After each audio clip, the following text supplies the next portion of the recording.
வணக்கம் மக்களே, இன்றைக்கி நம்ம 12 எபிசோட் 2க்கான எக்ஸ்ப்ளனேஷன் தான் பார்க்க போகிறோம். ஃபர்ஸ்ட் ஆஃப் ஆல், கதையோடைய ஆரம்பத்திலே டான்லியை காமிக்கிறாங்க. டான்லி ஒரு விஷயத்தை யோசிச்சு பார்க்குறாரு. அதை நினச்சி கொஞ்சம் கஷ்டமும் பட செய்கிறாரு. அதாவது இவர் அந்த பாட்டி கூட இருக்கும்போது அந்த பாட்டி என்ன சொல்லியிருப்பாங்கன்னா, நீங்கள் இன்னசென்ட் மக்களை காப்பாற்றியே உங்கள் வாழ்க்கையை வேஸ்ட் பண்ணியிருக்கீங்க. இப்போ உங்கள் வாழ்க்கையை உங்களுக்காக வாழுங்க, நீங்கள் சந்தோஷமாக இருங்கன்னு ஒரு வார்த்தையை சொல்லியிருந்திருப்பாங்க. அது ஒரு மாதிரி டான்லியோடைய மைண்டில் ஓடிக்கின்னு இருக்குது. அதை தொடர்ந்து நமக்கு ஒரு ஃப்ளாஷ்பேக்கை காமிக்கிறாங்க. அந்த இடத்துல மீர் டான்லிக்காக இயரிங்ஸ் பார்த்துன்னு இருக்காங்க. இது உங்களுக்கு நல்லா இருக்கான்ற மாரி ஒரு இயரிங்ஸையும் டான்லி கிட்ட காமிச்சா டான்லிக்கு எதையும் வாங்குறதுல விருப்பம் கிடையாது. எந்த இயரிங்கும் வேணான்னு தான் சொல்கிறாரு. எல்லா இயரிங்கும் ப்ரிட்டியாக இருக்குன்ற மாதிரி அதை பார்க்காமலே ஆன்சர் பண்ண மீர் பேசின்னு இருக்கும்போது திடீர்னு ஒரு சத்தம் கேட்குது. என்னன்னு டான்லி போனால் அந்த இடத்துல ஒருத்தவன் கடன் வசூலிக்கிறவன் இருப்பான். ஒருத்தவங்க கடன் தரலன்னு அந்த இடத்துல இவன் செம்மையாக சண்டை போட ஆரம்பிக்கிறான். ஒரு ஆள் காலில் விழாத குறைய கஞ்ச அவனை அடிக்கிறான். அவனை காப்பாற்றுறதுக்காக அவங்க ஒய்ஃப்னு நினைக்கிறேன் அவங்க தடுக்க அந்த ஒய்ஃப் கிட்டே அவன் பணம் தர்றாருலன்னு போது நீ ஏன் கூட வாயான்ற மாரி அந்த ஒய்ஃப் கிட்டே தப்பாக நடந்துக்க டான்லி அப்படியே மீரை பின்னாடி நிற்க சொல்கிறது மட்டும் இல்லாமல் அவர் கழுத்தில் குதிக்கிறாரு. ஆனால் இதில் இது ஹைலைட் கிடையாது. அந்த கடன் வசூலிக்கிறவன் டான்லியை பார்த்து யாரா நீ பார்க்க கில்கமேஷ் ஆட்டம் இருக்குன்னு கலாய்ச்சி விட்ருப்பான். வேறு எதுவும் கிடையாது. இன்டர்னல் படத்தில் டான்லி தான் கில்கமேஷாக நடிச்சிருப்பார். அப்படி நடித்ததாலே அவருக்கு செமையாக அடி விழுந்திருக்கும். செம பேர் கலாய்ச்சாங்க. அதை இந்த இடத்துல ரெஃபரன்ஸ் பண்ணியிருக்காங்க. யாரை பார்த்தா கில்கமேஷன் சொன்னன்ற மாரி அவனை தூக்கி போட்டு சாத்திடுறாரு. அவனுமே இதுக்கு மேலே கடனும் வேணாம் ஒரு யாரும் வேணான்னு போக இப்போதைய அந்த கடன் வசூலிக்கிறவனை காப்பாற்ற 2 ஆட்கள் வராங்க. டான்லிக்கு எதுவும் நடக்கக்கூடாதுன்னு மீர் தவறல் தான் அவங்க பவரை யூஸ் பண்ணிடுறாங்க. டிராகன் பவர், அதாவது ஒரு மிகப்பெரிய வியூஸை வச்சு அங்கே இருக்கவங்களை அடிக்க அங்கே இருக்கிறவங்களும் பறந்து போய் வந்துடுறாங்க. இந்த சமயத்தில் தான் டான்லி அந்த லோன் வசூலிக்கிறவங்ககிட்ட செமையாக மிரட்டிக்கின்னு இருப்பார். இப்போதைக்கு மீர் யூஸ் பண்ண அந்த பவர் தெரிய வருது. மற்ற மக்கள்லாம் மீர்கிட்ட மேஜிக் பவர் இருக்கா, அவள் கெட்டவளான்ற மாரி அந்த சில டாப்பிக்கில் பேச அது டான்லிக்கு பிடிக்கல. சரின்னு மீரை அவருடைய வீட்டுக்கு கொண்டு போக அடுத்த நைட்டே வீட்டுக்கு அந்த ஆட்கள்லாம் வராங்க. எல்லோரும் வரது மட்டும் இல்லாமல் மதுபானங்கள் எத்தாந்துருக்கோம், உங்களுக்காக சாப்பாடுமே இருக்குது, இதை குடிச்சு என்ஜாய் பண்ணுங்கன்னு போது நீங்கள் சீஃப் கிட்ட காமிங்கன்னு எல்லா ஏஞ்சல்ஸும் சொல்கிறாங்க. சரின்னு சீஃப் டான்லி தானே, அவர்கிட்ட போய் எல்லா மதுபானங்கள் எல்லா விஷயத்தையும் காமிச்சா ஆரம்பத்தில் டான்லி வேணான்னு தான் சொல்கிறாரு. ஆனால் இந்த இடத்துல கங்ஜி இருக்காங்களே, கங்ஜி தான் நம்ம இதை ஏற்றுக்கலான்னு சொல்கிறாங்க. சரின்னு டான்லியுமே கங்ஜி சொன்னதுனால அதை ஒத்துக்கிறாரு. சரின்னு அடுத்த நைட்டே இவங்க குடிக்க ஆரம்பிக்கிறாங்க. கடைசியாக குடித்ததுக்கப்புறம் டான்லி எழுந்திருக்கும்போது எதிர்பாராத ஒரு சம்பவம் ஏற்படுது. எல்லாருமே மயங்கி இருக்காங்க. கடைசியாக அந்த இடத்துல மீரை எல்லாருமே எரிக்க ட்ரை பண்ணுறாங்க. ஏன்னா மீர் தான் அவங்க பவரை யூஸ் பண்ணியிருப்பாங்களே. அதில் இவ கெட்டவ, இவகிட்ட மேஜிக் பவர்லாம் இருக்குது, இவ ஒரு மேஜிக் ஸ்பிரிட்ன்ற மாரி அவளை எரிக்கலான்னு பார்த்தா எல்லா டீம்மேட்டும் செஞ்சுட்டாங்க. அதுக்கு நடுவில் டான்லி தான் பெருசாக யாருக்குமே விடுவாங்க. நடுவில் அப்படியே மீருக்கு ஹெல்ப் பண்ண ஆரம்பிக்கிறாரு. மீரை அப்படியே அந்த நெருப்புலேருந்து கூட்டார ஆரம்பிக்கிறாரு. மீரை ஆக்சுவலி ஒரு டிராகன் தான், இருந்தாலும் மற்ற ஆட்களை டான்லி ஈஸியாக அடிச்சு அந்த இடத்த விட்டு திருத்தி அனுப்ப கடைசியாக எல்லா ஏஞ்சல்ஸும் வரும்போது டான்லி என்ன சொல்கிறான்னா, எவ்வளோ இந்த மனுஷங்களுக்கு ஹெல்ப் பண்ணாலும் இப்படி தான் பண்ணுவாங்க, அதில் இதுக்கு மேலேருந்து நம்ம மனுஷங்களுக்கு ஹெல்ப் பண்ண வேணான்னு ஒரு முடிவு எடுக்கிறாரு. இதுவுமே எங்கேருந்து உருவானாங்கன்னு இப்போ உங்களுக்கு புரிஞ்சிருக்கும். ஆரம்பத்தில் கில்கமேஷ்னு இன்டர்னல் படத்தில் டான்லியோடைய கேரக்டர் அடிச்சிருப்பாங்க. ஆனால் டோட்டல் இன்டர்னல் படத்தையுமே இந்த இடத்துல அடிக்கிறாங்க. சரின்னு இந்த சீனை கட் பண்ணிவிட்டு போன எபிசோட் ஃபினிஷ் ஆன இடத்துக்கு வரும். இப்போதைக்கு ஆக்வி திரும்ப வந்துட்டார். ஆக்வியை ஒருத்தவர் கூட்டாரில், அவருடைய பேர் தான் சைமன். இந்த ஆளை நோட்டீஸ் பண்ணிக்கோங்க. அதுக்குள்ள சைமனும் ஆக்விக்கு தலை வணங்க. ஆக்வி அடைஞ்சு 1000 வருஷம் ஆகுதுன்னு நினைக்கிறேன். அதில் எதுக்குடா இவ்வளோ லேட்டாக என்னை கூட்டிங்கன்னு போது சைமனுமே எல்லாத்தையும் இழந்ததா சொல்ல, சரி இப்போ என்னை கூட்டிருக்கீங்கன்னா என்னமோ ஒரு காரணம் இருக்குது என்னன்னு கேட்கும்போது அந்த இடத்துல சைமன் எனக்கு உங்கள் பவர் வேணும்னு சொல்ல, அதை கேட்டு கடுப்பாயி ஆக்வி அவனுடைய கழுத்தை பிடிக்க மற்ற ஆட்கள் வரும்போது அவங்கள ஈஸியாக ரக்கையை வச்சு அடிச்சிடுறாரு. அதுக்கப்புறம் சைமனுடைய கழுத்தை பிடிச்சா சைமன் என்ன சொல்கிறான்னா, இப்போதைக்கு டான்லி அதுக்கப்புறம் டிடெக்டிவ் மாராக் உயிரோடு இருக்கிற விஷயத்த ஆக்வி கிட்ட சொல்ல ஆக்வி ஷாக் ஆகிறாரு. இப்போதைக்கு காலையில் நம்ம ஆட்கள்லாம் எக்ஸசைஸ் பண்ண ஆரம்பிக்கிறாங்க. அதில் பீக் ரொம்ப டயர்ட் ஆகிட்டாரு. ராமன் வேறு சாப்பிட்ணுன்னு சொல்கிறாரு. இதுக்கப்புறம் எதுவும் முடியாதுன்னு சொல்ல ஆர்ஸ் தான் செமையாக போட்டு திட்ட ஆரம்பிக்கிறாங்க. ஏன்டா உன்னால் ஒரு வேலையை கூட உருப்படியாக செய்ய முடியாதானே திட்டின்னு இருக்கேன். கங்ஜியும் சரி விடுன்னு சொல்லிட்டு பீக்குக்கு சப்போர்ட் பண்ணுறாங்க. கடைசி அவன் பக்கத்துலேயும் நின்று இருந்தோடனே ஆர்ஸ் அப்படியே ஓட ஆரம்பிக்கிறாங்க. நீ வரலையான்னு கங்ஜியை கூப்பிட சரின்னு கங்ஜியுமே போகிறாங்க. அந்த இடத்துல நீ எதுக்கு ஒன்றும் அந்த நெக்லஸை போட்டிருக்கன்ற மாரி இந்தமாரி கங்ஜி கிட்ட ஹார்ஸ் கேட்க அந்த இடத்துல ஹார்ஸ்மே அது உனக்கு தெரியுமேன்னு போது ஆமாம் அது எனக்கு நல்லா தெரியும், உனக்கு ஒன்றுமே மனுஷங்க மேலே பயம் இருக்குதானன்ற மாரி ஹார்ஸ் பேசிக்கிட்டு இந்த சைடு இவங்க ஓடின்னு இருப்பாங்க. அந்த சைடு இப்போ தான் பிக் சாப்பிட ஆரம்பிச்சிருப்பாரு. சாப்பிட்டுன்னு இருக்கும்போதே ஒரு நாய்க்கிட்ட பிரச்சனை பண்ணிருப்பாரு. அந்த நாய்க்கிட்ட இதை பார்த்தியா நான் மனுஷங்க ஃபுட்லாம் சாப்பிட்றேன், உன்னால் இதெல்லாம் சாப்பிட முடியாது, உனக்கு டெம்ட் ஆகுது இல்லைன்ற மாரி நாயை வெறுப்பேற்றுறாரு. அதுக்கப்புறம் அந்த நாய்க்கிட்ட இவருக்கு பிக்கோடைய எபிலிட்டிஸ்லாம் இருக்கும் அதெல்லாம் பற்றி சொல்ல அந்த நாய் வேற இவரை பிக்குன்னு சொல்லுதுன்னு நினைக்கிறேன், யாரை பார்த்துறா பண்ணின்னு சொன்னன்ற மாரி அவர் அந்த நாய்க்கிட்ட சண்டைக்கு வராரு. அந்த லேடியுமே பார்த்து பயந்துடுறாங்க, யாரா இவன் இப்படி இருக்கானேன்ற மாரி பயந்து நிற்க இதை கஞ்சியும் ஹார்ஸும் பார்த்துட்டு அந்த இடத்துக்கு வராங்க. அந்த இடத்துக்கு வரது மட்டும் இல்லாமல் இவன் அடிக்கடிக்கு இப்படி தான் எடுத்துப்பான், கவலைப்படாதீங்கன்ற மாரி கூட்டிகிட்டு போயிடுறாங்க. எதுக்குடா அந்த லேடி கிட்ட இப்படி பேசினேன், அது மட்டும் இல்லாமல் நம்ம தான் ஹியூமன்ஸ் கூடவே இன்ட்ராக்ஷன் வச்சிருக்கக்கூடாது, இதை சீஃப் சொல்லியிருக்காரு நீ மறந்துட்டியான்ற மாரி அவங்ககிட்ட சொன்னால் நான் டாக் கூட தான் இன்ட்ராக்ஷன் வச்சுக்கணுன்ற மாரி இவன் சொல்லின்னு இருக்கான். சரி நம்ம திரும்ப ஆக்வியோடைய இடத்துக்கு வரோம். ஆக்வி இப்போதைக்கு மொத்த இடத்தையுமே சுற்றி பார்க்குறாரு, எல்லாமே புதுசாக இருக்குது. திடீர்னு ஆக்வியோடைய தலை வலிக்க ஆரம்பிக்குது. என்னென்னு யோசிக்கும் போது மீர் கிராஸ் பண்ணி போகிறாங்க. மீருமே நடந்து போகும்போது இனம் புரியாத ஒரு உணர்வு வருது. பின்னாடி திரும்பி பார்க்குறாங்க, பின்னாடி யாரோ ஒருத்தவங்க நடந்து போகிறாங்க. அதை இவங்க பெருசாக கண்டுக்காம இவங்க நடந்து போக இவங்க திரும்பவுடனே ஆக்வி மீரை பார்க்க ஆரம்பிக்கிறாங்க. இவங்க ரெண்டு பேருக்குள்ளார என்ன ஸ்டோரின்னு தெரியல. சரி ஆக்வி ஒரு பார்க்கில் உட்காந்துன்னு சாமின்னு சொன்னதை யோசிச்சு பார்க்குறாரு. சாமின் வந்து டான்லி அதுக்குதா டிடெக்டிவ் மாராக் உயிரோடு இருக்கிற மாரி சொல்லியிருப்பார்ல. ஆக்சுவலி டிடெக்டிவ் மாராக் இருக்கிறதுல அந்த சமயத்தில் ஒரு மிகப்பெரிய ஆளாக இருந்திருப்பார்னு நினைக்கிறேன். ஃபர்ஸ்ட் ஆஃப் ஆல் நம்ம ஆக்வியை ஹெல்லில் அடித்ததே அவர் தான். ஹெல்லு மட்டும் இல்லாமல் இந்தமாரி இறப்பு அதுக்கு எடுத்ததா வாழ்வு, இது ரெண்டுத்துக்கும் நடுவில் ஆக்வியை இவர் தான் அடிச்சிருக்காரு. அதுக்கு நடுவில் தலை டான்லி ஒரு மிகப்பெரிய சம்பவம் பண்ணியிருக்காரு. அதில் இவங்க மேலே ஒரு மிகப்பெரிய கோபம் ஆக்விக்கு இருக்கதா செய்யுது.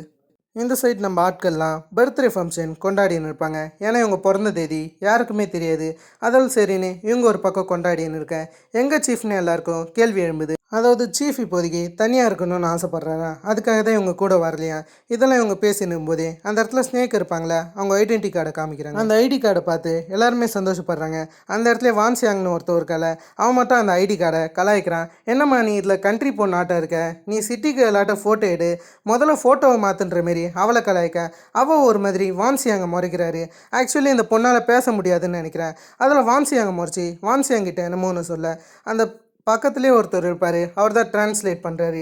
ஏன்னா பிக்கால் மற்றவங்க மைண்டை படிக்க முடியும். அது வகையில் அவள் என்ன சொல்கிறான்னு சொல்கிறாரு. அதாவது உன்னுடைய வாயில் வரக்கூடிய சில வார்த்தைகளை அடக்கிறதுக்குன்னு ஒரு மெடிசன் இருக்கான், அதை நீ எடுத்துக்கோன்ற மாரி அவள் ரொம்ப கலாய்க்கிறா. சரின்னு வான்சியாங் ஒரு பக்கம் அமைதியாகிட்டாரு. அந்த இடத்துல கங்ஜி இருப்பாங்களே, கங்ஜி ஒரு பாஸ்ட் ஃபோட்டோவை காமிக்கிறாங்க. அந்த ஃபோட்டோவை பார்த்து இது ரொம்ப அழகாக இருக்குன்ற மாரி எல்லோரும் பேசின்னு இருக்காங்க. இதெல்லாம் ஒரு சைடு இருக்கும்போது இப்போதைய மீர் இருந்தாங்களே, அவங்களுக்கு ஒரு கனவு வருது. அந்த கனவுல இவங்க ஆக்வி ஆரம்பத்தில் ஒரு இடத்துல இருந்து எழுந்தார்ல, அந்த இடத்துல இவங்க நடந்து போகிறாங்க. நடந்து போகும்போது எதிர ஒரு ஆள் இருக்கார். யாருன்னு பார்த்தா அவருக்கு முகமே இல்லை. அவர் எப்படி இருக்காருனோ மீரால் பார்க்க முடியல. மீர் திடீர்னு கனவுல இருந்து எழுந்திருக்க அந்த சமயத்தில் இவங்க ஒரு பாரில் இருக்காங்க. அந்த இடத்துல ரெண்டு பேர் இவங்க கிட்ட பிரச்சனை பண்ண ஆரம்பிக்கிறாங்க. என்னம்மா நீ தனியாக குடிச்சுன்னு இருக்க, எங்களுக்கு கம்பெனி தாயா, வீட்டுக்கு வாயான்ற மாரி அவளை வற்புறுத்தி கொண்டு போகும்போது மீர் சும்மா அவங்க இருப்பாங்க. அவங்க ரெண்டு பேருக்கும் ஒரே ஷாட் தான் தராங்க. ரெண்டு பேருமே மயங்கிடுறாங்க.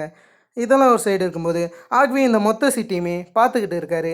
ஆக்வி பார்த்துன்னு இருக்கும்போது பக்கத்துலேயே சைமன் இருக்காரு. சரின்னு ஆக்வியும் மனுஷங்க இவ்வளோ வளர்ற வரைக்கும் நீங்கள் என்ன பண்ணீங்க, உங்கள் மிஷினை மறந்துட்டிங்களா, இந்த உலகத்தை நரகமாக்கணுன்றது தானே உங்கள் வேலை என்னும்போது அந்த இடத்துல இருக்கிறவரும் ஹீட்டை இறந்துட்டாரு, ஹெல்மோத் க்ளோஸ் ஆகிடுச்சு, நாங்கள் எல்லாருமே பவர்ஸ் இழந்துட்டோம், எங்களால் என்ன பண்ண முடியும்னு போது சரி என்ன எதுக்கு கூட்ட, நான் இருக்கும்போது உன்னால் என்ன பண்ண முடியும், என்கிட்ட அது என்ன வேணும்னு கேட்டால் இவர் என்ன சொல்கிறேன்னா நம்ம திரும்ப இந்த உலகத்தை ஹில் ஆஃப் டெத் அண்ட் கர்ஸாக மாற்றணும்னு சொல்கிறாரு.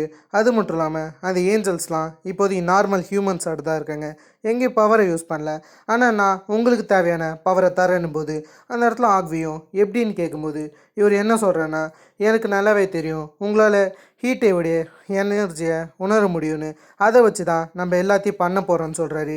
ஹீட்டை கடைசியாக சாகும்போது நான் பார்த்தேன், அதுக்கேற்ற மாரி ஹீட்டை கடைசியாக 3 சோல் ஸ்டோன்ஸை விட்டுட்டு போயிருந்தான். அந்த 3 சோல் ஸ்டோன்ஸை நம்ம ஒன்றா சேர்த்து அதை டிராகன் சோலோட இணைக்கணும்னு சொல்ல அதை கேட்டோன்னே இவர் ஷாக் ஆகிறாரு. அதுக்கப்புறம் நான் எப்படி உன்னை இதில் நம்ப முடியும்னு போது இவர் என்ன சொல்கிறேன்னா நான் இம்மோர்டலாக இதுதான் ஒரே ஒரு வாய்ப்பு, இதை விட்டால் எனக்கு வேறு வாய்ப்பே இல்லைன்னு சொல்கிறாரு.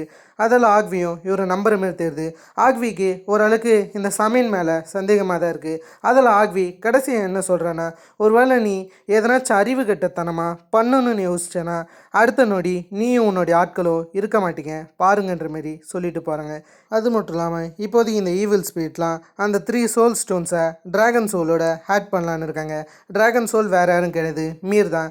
அதை நம்ம போக போக பார்க்கலாம். இதெல்லாம் ஒரு சைடு காமிச்சிட்டு காலையில் நம்ம ஆட்களை காமிச்சா அவங்க எல்லாரும் சாப்பிட்டுன்னு இருக்காங்க. அதில் வேறு பிக், நான் சிக்கனே சாப்பிட மாட்டேன், எனக்கு வேறு கனவு வந்துச்சு, அதெல்லாம் சிக்கனை சாப்பிடக்கூடாதுன்னு சொல்லியிருக்காங்கன்னு போது இன்றைக்கி ஒரு நாள் தானே சாப்பிட்டுக்கோன்ற மாரி அந்த இடத்துல எல்லோரும் சொன்னால் பிக் சாப்பிட முடியாதுன்னு இருக்காரு.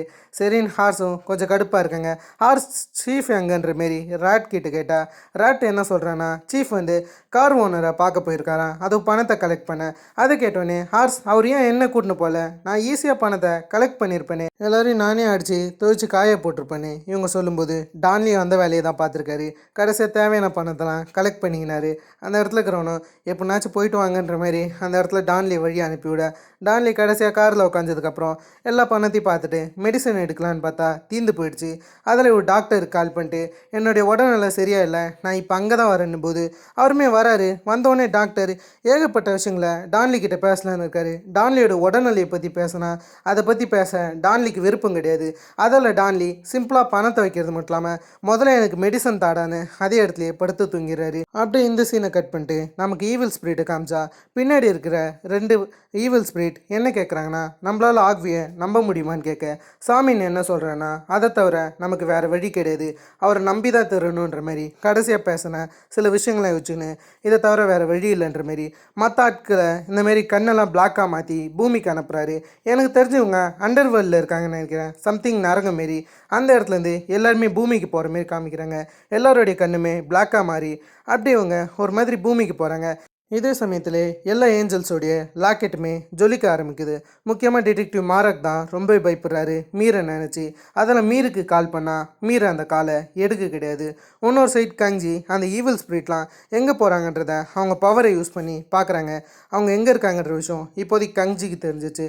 இன்னொரு சைடு இந்தமாரி வான்சியாங் ரொம்ப பயந்துட்டார். அதால் டான்லிக்கு கால் பண்ணால் டான்லி கால் எடுக்கல. அங்கே இருக்கிற ஆட்கள்லாம் இதுக்கு வாய்ப்பே கிடையாது, 1000 வருஷம் கழிச்சு எப்படி ஒரு ஈவில் ஸ்பிரிட் பூமிக்கு வர முடியும், 1000 வருஷம் கழிச்சு அவங்க எதுக்கு வந்திருக்காங்கன்னு எல்லாருக்கும் ஒரு மிகப்பெரிய கேள்வி எழும்புது. டான்லியே இல்லாமல் இவங்க இந்த இடத்த விட்டு கிளம்ப மீர் அப்படியே எதுவுமே தெரியாமல் நடந்து வந்து இருப்பாங்க. அந்த சமயத்தில் ஈவில் ஸ்பிரிட்லாம் வர ஆரம்பிக்கிறாங்க. இவங்களுடைய லாக்கெட்டும் ஜொலிக்க ஆரம்பிக்குது. ஈவில் ஸ்பிரிட் எல்லாருமே டிராகன் சோலை தேடி தான் வந்திருக்காங்க. டிராகன் சோல் இப்போதைக்கு மீர் கிட்ட இருக்கிற மாதிரி தான் இருக்குது. ஏன்னா மீர் தான் டிராகன் ஏஞ்சல் ஆச்சு. அதால் எல்லாரையும் புரட்டி போட்டு அடிச்சுன்னு இருக்க இந்த மொத்த விஷயங்களையும் ஒரு மாதிரி அந்த சாமீன் பார்க்க ஆரம்பிக்கிறாரு. சாமீன் ஒரு தண்ணியில் ரத்தத்தை விட்டு அது மூலியமாக பூமியில் நடக்கிற விஷயத்த அண்டர்வேர்ல்ட்லேருந்து பார்க்குறாரு. கடைசியாக நம்ம ஆட்கள் உள்ளார இறங்கிட்டாங்க. உள்ளார இறங்கினா இவங்க யாருமே பவர்ஸை யூஸ் பண்ணுற மாதிரி தெரியல. எல்லாருமே நார்மல் ஹியூமன்ஸ் ஆட்டம் இருக்காங்க. ஈவில் ஸ்பிரிட் கூட மோத முடியல. எல்லாரும் சரியான அடி வாங்குறாங்க. எனக்கு தெரிஞ்ச யாருமே அந்த லாக்கெட் பவரை யூஸ் பண்ணுற மாதிரி தெரியல. அந்த அளவுக்கு பயங்கரமாக அடி வாங்குறாங்க. ஆரம்பத்தில் சில அடிகள் அடிக்கிற மாதிரி இருந்தாலும் ஈவில் ஸ்பிரிட்டோடைய கைகள் தான் வாங்குது. கடைசியாக அந்த இடத்துக்கு டிடெக்டிவ் மாராக் வர மாரி காமிக்க இந்த இடத்துல டான்லி கடைசியாக அவருடைய இடத்துக்கு வந்துட்டார். இடத்துக்கு வந்து என்னடா யாருமே காணமேன்னு சொல்லிட்டு இவர் தேடி இருக்கும்போது எதிர்ச்சியாக அவருடைய லாக்கெட்டை பார்க்குறாரு. அது ஜொலிக்க ஆரம்பிக்குது. அதை பார்த்து ஷாக் ஆகும்போது பின்னாடியே ஸ்னேக் வந்து அவங்களுடைய லாக்கெட் ஜொலிக்கிற விஷயத்தை காமிக்க அப்போ தான் நம்ம டான்லிக்கு புரியுது 1000 வருஷம் கழிச்சு திரும்ப டீமன்ஸ் பூமிக்கு வந்துட்டாங்கன்ற விஷயம்.